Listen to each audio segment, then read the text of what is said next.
Torpağa düşməsin havayı birdən, çörək bol olarsa basılmaz vətən, ölkənin bir çox yerlərində torpağını sevən, ona qulluq və torpağa bağlı edən xeyli sayda zəhmətkeş fermerlər var. Belə fermerlərdən biri də Göyçaydan olan təcrübəli fermer Ərəsun Kərimovdur. Göyçayın Şəhadət Qarabağlar kənd sakini. 65 yaşlı təcrübəli fermer Ərəsun Kərimov 40 ildir ki, özünə məxsus torpaqlarda fermer təsərrüfatı ilə məşğuldur. Bu illər ərzində hər il təcrübəsini artıran bağçılıq və əkinçilik sahəsində yeniliyə imza atan fermer deyir ki, torpaqla işləmək mənim həyatımın ən vacib hissəsidir. Əkib becərdikləri bağlara, əkin sahələrinə hər gün qulluq edən fermer hər il əkin sahələrini genişləndirməklə böyük təcrübə sahibi olub. Belə ki, Göyçayda hansı fermerin çətinliyi yaranırsa, eləcə də kənd təsərrüfatı ilə bağlı rayonda hər hansı tədbir keçirilirsə, Ərəsun müəllim dərhal ora yetişir və öz köməkliyini təklif edir. Gənc fermerlərə təmənnasız olaraq dəstək olmağa çalışır. Bu gün də sevdiyi iş ilə məşğul olan fermer yaşadığı kənddə nar, gilas, xurma, alça bağlarına müasir qaydada aqrotexniki qulluq edərək bol məhsul əldə etmək niyyətindədir. Təsərrüfatımızda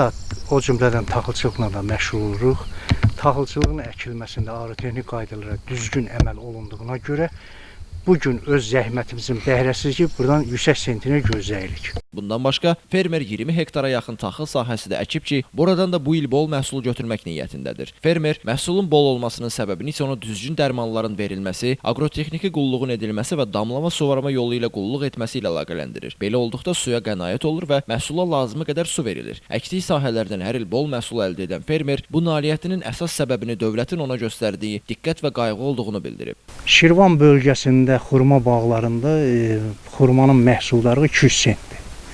Təxminən 2000 latok eləyir, 20 ton eləyir.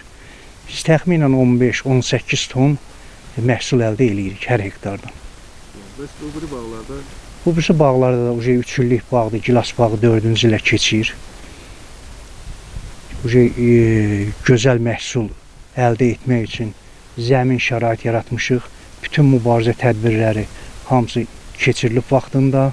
Bütün ömrünü torpağa həsr edəcəyəm deyən fermerin əsas məqsədi əkdiyi sahələrdə bol məhsul əldə edib yerli bazarlarda qiymətlərin aşağı enməsinə nail olmaqdır. Elvin Qudratov, Aqil Əsədov, Musa Qəmbərov, Bugün İnformasiya proqramı üçün.